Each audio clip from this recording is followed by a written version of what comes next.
Muy bien, el problema nos dice que tenemos un plano inclinado que tiene 6 metros de longitud y de altura tiene 1 metro. Nos dice también que tenemos un coeficiente de fricción cinética de 0.2 y se nos pregunta cuál va a ser la fuerza requerida o fuerza de entrada para empujar a rapidez constante un peso que ya se nos está dando de 2400 newtons. Esto hacia la parte alta del plano inclinado.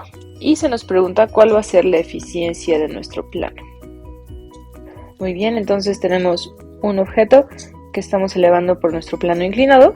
Para él vamos a hacer nuestro diagrama de cuerpo libre y tenemos justo hacia abajo nuestro peso, que ya nos están dando de 2400, y debemos saber que de ese peso tenemos un peso en X y un peso en Y.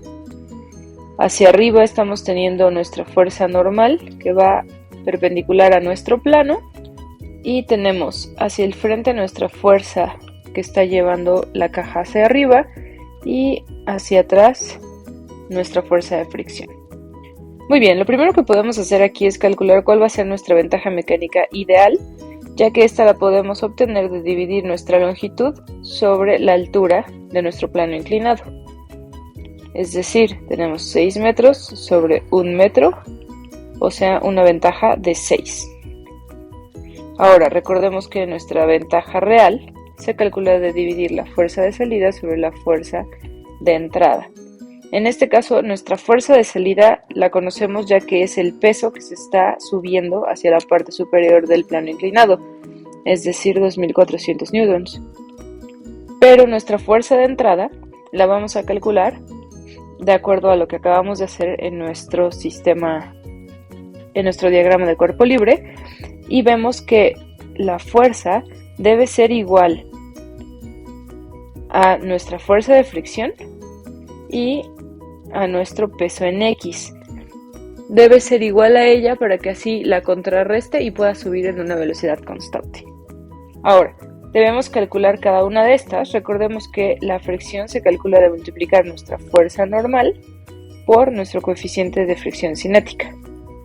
En este caso, nuestra fuerza normal es igual a nuestro peso en Y. Entonces podemos calcular nuestras componentes y tendríamos que el peso en Y es igual al peso total, y como tenemos un plano inclinado se multiplica por el coseno del ángulo de este plano. Con esto vemos que nos falta otro dato, que es el ángulo. En este caso necesitamos una identidad trigonométrica que relacione nuestro cateto opuesto con la hipotenusa, que son los dos datos que tenemos, es decir, seno del ángulo. Seno del ángulo es igual al cateto opuesto, que en este caso es 1 metro, dividido sobre nuestra hipotenusa, que son 6 metros. Y si queremos el ángulo, vamos a aplicar un arcoseno de 1 sobre 6. Esto nos da un ángulo de 9.59 grados. Bien, y así podemos sustituir entonces en nuestra fórmula para la fricción, y tenemos que sería el peso en Y, es decir, nuestro peso 2400 newtons, por el coseno de 9.59 grados, y nos dice que además debemos multiplicar por nuestro coeficiente de fricción cinética, que es 0.2. Eso nos da una fuerza de fricción de 473.29 newtons. Ahora, también necesitamos calcular nuestra componente en X. En este caso sería el peso por el seno del ángulo. 2400 por el seno de 9.59 grados. Y esto nos da que nuestra componente en X es de 400 newtons. Ahora sí, podemos calcular nuestra fuerza de entrada, que sería igual a la suma de estas dos, o sea 400 newtons, más 473.29 newtons. Y esto nos da 873.29 newtons. Sabiendo esto, podemos calcular nuestra ventaja real,